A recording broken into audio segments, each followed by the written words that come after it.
नमस्कार, मैं योगेश राणा। गदरपुर ऊधम सिंह नगर जिले की वीआईपी सीट है। यहां से विधायक है बीजेपी के सीनियर नेता अरविंद पांडे।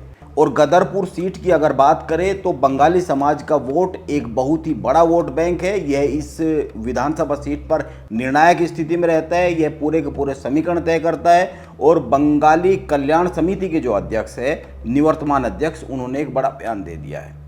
उन्होंने कहा है हमारे लोग अरविंद पांडे को वोट नहीं करते हैं, हमारे लोग बीजेपी को वोट करते हैं। अब सवाल दो है, एक, बंगाली कल्याण समिति के अध्यक्ष चंद्रशेखर गांगुली ऐसा क्यों कह रहे हैं? क्या बीजेपी और अरविंद पांडे उनकी नज़र में अलग है गदरपुर सीट पर? और दूसरी बात, अरविंद पांडे को लेकर आखिर गदरपुर में चलता क्या रहता है? वहां पर आए दिन कोई ना कोई खबर, कोई ना कोई घटना ऐसी घटती रहती है जिसकी धमक, जिसकी चर्चा देहरादून तक पहुंचती रहती है। कभी अरविंद पांडे मंत्री रेखा आर्य के कार्यक्रम में शामिल नहीं होते और कभी अफसरों के कामकाज पर सवाल उठा देते हैं और कभी खनन के मुद्दे को उठा देते हैं। अभी बीजेपी के प्रदेश अध्यक्ष महेंद्र भट्ट ने उनको बीजेपी के देहरादून में जो मुख्यालय है, प्रदेश मुख्यालय, उसमें तलब किया था। उस वक्त भी चर्चा यह हुई थी कि महेंद्र पांडे ने उनको सार्वजनिक तौर पर बयानबाजी करने पर मना किया है, रोक लगाई है, क्योंकि अरविंद पांडे के बयान बीच बीच में वायरल होते रहते हैं। देहरादून में तो कम होते हैं, लेकिन गदरपुर में तो बहुत सारी चीज़ें सामने आती रहती है। आखिर गदरपुर में चल क्या रहा है बीजेपी में अंदरूनी तौर पर? आइए बात इसी पर करते हैं और बात शुरू करते हैं गदरपुर में हुए एक ताज़ा विवाद से। अभी ताज़ा मामला यह है, अरविंद पांडे का एक वीडियो वायरल हुआ है जिसमें वो कह रहे हैं कांग्रेस ने बंगाली समुदाय को हमेशा बांटने का काम किया है, कभी बंगाली कल्याण समिति के नाम पर, कभी किसी नाम पर। यह जो अरविंद पांडे ने अपने बयान में बंगाली कल्याण समिति का नाम लिया है, इसी पर बवाल हुआ, हंगामा हुआ। अरविंद पांडे का यह बयान वायरल होने पर हंगामा खड़ा हुआ और बंगाली कल्याण समिति से जुड़े लोग नाराज हो गए। वीडियो वायरल होने के बाद बंगाली कल्याण समिति के अध्यक्ष चंद्रशेखर गांगुली ने मीडिया से लंबी चौड़ी बातचीत की और इस बातचीत में उन्होंने दो बातें बहुत ही महत्वपूर्ण कही। ये और जो बातें उन्होंने कही है वो बातें बताती है कि आने वाले दिनों में गदरपुर में बंगाली वोट बैंक जो है उसका गणित क्या रहेगा। और अगर गणित क्या रहेगा इस पर कोई अनुमान भी ना लगाए तो यह समझ में आता है कि बंगाली कल्याण समिति के जो निवर्तमान अध्यक्ष है चंद्रशेखर गांगुली, वो चाहते क्या है। उनके इस बयान के बड़े राजनीतिक मायने हैं 2027 के संदर्भ में। चंद्रशेखर गांगुली ने अपनी बातचीत के एक हिस्से में यह कहा, हमारे लोग सनातनी लोग हैं, वो अरविंद पांडे को वोट नहीं करते, वो बीजेपी को वोट करते हैं। यानी कि वो बीजेपी और अरविंद पांडे दोनों को अलग बता रहे हैं। यह बड़ी बात है।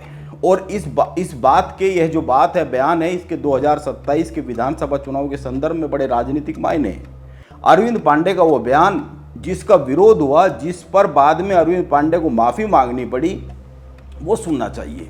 इसके बाद बंगाली कल्याण समिति के मौजूदा जो निवर्तमान अध्यक्ष है उनका बयान भी सुनना चाहिए। इसके बाद ये समझते हैं कि आखिर कैसे बंगाली समाज का वोट ऊधम सिंह नगर जिले में इतना महत्वपूर्ण है और यह वोट क्या 2027 में कोई बहुत बड़ा खेल वहाँ की कुछ सीटों पर कर सकता है। ये कांग्रेस के लोग ये छोटी छोटी बातों में कहीं न कहीं समाज को तोड़ने का षड्यंत्र इनके पास प्लान हमेशा बना रहता है। कभी बंगाली कल्याण समिति के नाम पे, कभी दो बच्चों का झगड़ा हो गया आपस में, कभी दो बच्चों का झगड़ा हो गया तो सीधा सीधा समुदाय पे ले आना। चुनाव नजदीक आ गया, इन्होंने षड्यंत्र के तहत अपने समाज को तोड़ने के लिए कोई ना कोई स्टंटबाजी करेंगे। हमारे लोग जो हैं सनातनी लोग हैं, अरविंद पांडे जी को वोट नहीं डालते हैं। हमारे लोग जो हैं भारतीय जनता पार्टी को वोट डालते हैं। आप देखिए, सितारगंज में भारतीय जनता पार्टी को वोट डाला, रुद्रपुर में भारतीय जनता पार्टी को वोट डाला, गदरपुर विधानसभा में भारतीय जनता पार्टी को वोट डाला। अपने कैंडिडेट को उन्होंने अपने क्षेत्र से हरा दिया। तो अरविंद पांडे जी सोचते हैं कि मुझे वोट डाला, ऐसा नहीं है। भारतीय जनता पार्टी को डाला, भारतीय जनता पार्टी को कोई भी होता वो जीत जाता। अब वो देख रहे हैं कि हमारा संगठन दोबारा से बन रहा है, जगह जगह मीटिंगें हो रही हैं। दिनेशपुर में हर स्कूल में मीटिंग हो रही है, कई जगह जगह पे स्कूल में लोग वहां मीटिंगें कर रहे हैं। तो ये इनको लग रहा है कि मेरी जमीन खिसक रही है, इसीलिए उन्होंने कल इस तरह का शब्द किया है। हमारे लोग बीजेपी को वोट करते हैं, अरविंद पांडे को वोट नहीं करते हैं। यानी कि सीधी बात है, वो कह रहे हैं, उनके कहने का मतलब है कि वो लोग बीजेपी के साथ है, किसी व्यक्ति के साथ नहीं है। गदरपुर में अगर देखें समुदाय के हिसाब से, सामाजिक दृष्टिकोण से देखें, अगर कि किस वोट बैंक की कितनी महत्ता है, तो गदरपुर में पंजाबी, सिख और मुस्लिम वोट के बाद सबसे अधिक जो वोट बैंक है वो बंगाली समाज का वोट है।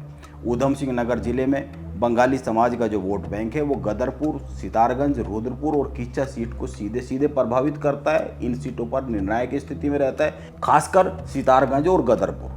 इसीलिए पहली बात, बंगाली समाज का वोट बहुत ही निर्णायक है। आपको याद होगा 2022 के जो विधानसभा चुनाव थे उस वक्त ऊधम सिंह नगर जिले में जेपी नड्डा आए थे, वो तमाम घोषणाएं की थी। मुख्यमंत्री पुष्कर सिंह धामी साथ थे और नड्डा ने अपना भाषण बंगाली में ही शुरू किया था। यह तो हुई एक बात जो बताती है कि वहां पर कितना महत्वपूर्ण है ये वोट बैंक बीजेपी के लिए।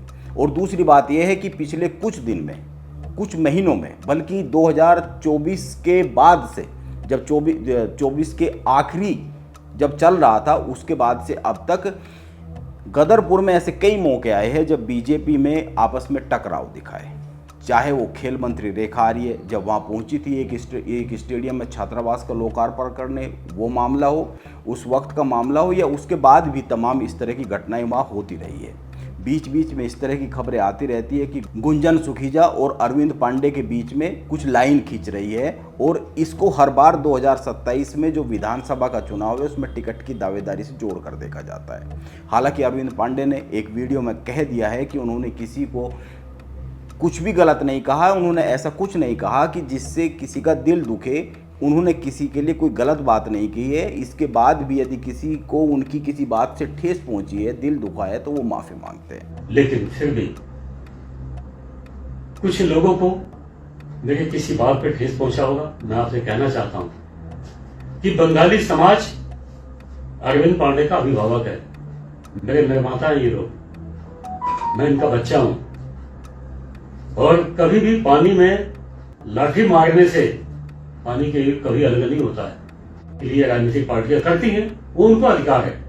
लेकिन आम जनमानस से मेरा अपील है कि मेरे जो पूरा वीडियो है टोटल, उस पूरे वीडियो को आप लोग देखें। सुई की नोक इतना भी मैंने किसी पे कोई आक्षेप लगाया है तो जो आप लोग सजा दोगे, मैं सजा भुगतने को तैयार हूं। मैं अरविंद पांडे, मैंने अपने बंगाली समाज के लिए क्या किया है, क्या नहीं किया है, ये मुझे शब्दों से सफाई देने की आवश्यकता नहीं है। यहाँ का बंगाली समाज जानता है। लेकिन इसके बावजूद भी कोई विषय आ गया है तो मैं कहना चाहूंगा, चाहे किसी पार्टी के भी लोगों को मैं क्षमा याचना चाहता हूं। अब यह तो साफ दिख रहा है कि गदरपुर को लेकर कुछ तो चल रहा है। साफ साफ दिख रहा है कि इस सीट पर बीजेपी में कुछ तो घमासान है। और दूसरी बात यह है कि 2027 के लिए सितारगंज और गदरपुर में बंगाली समाज का जो वोट है वो बहुत ही महत्वपूर्ण भूमिका निभाने वाला है। मौजूदा जो सिटिंग विधायक है, अगर इन्हीं को टिकट मिलता है तो टिकट सितारगंज से सौरभ बहुगुणा और गदरपुर से अरविंद पांडे को मिलता है, तो बाकी अभी 2027 दूर है। देखना यह होगा आने वाले समय में क्या होता है, क्या तस्वीर बनती है। नमस्कार, मैं योगेश राणा।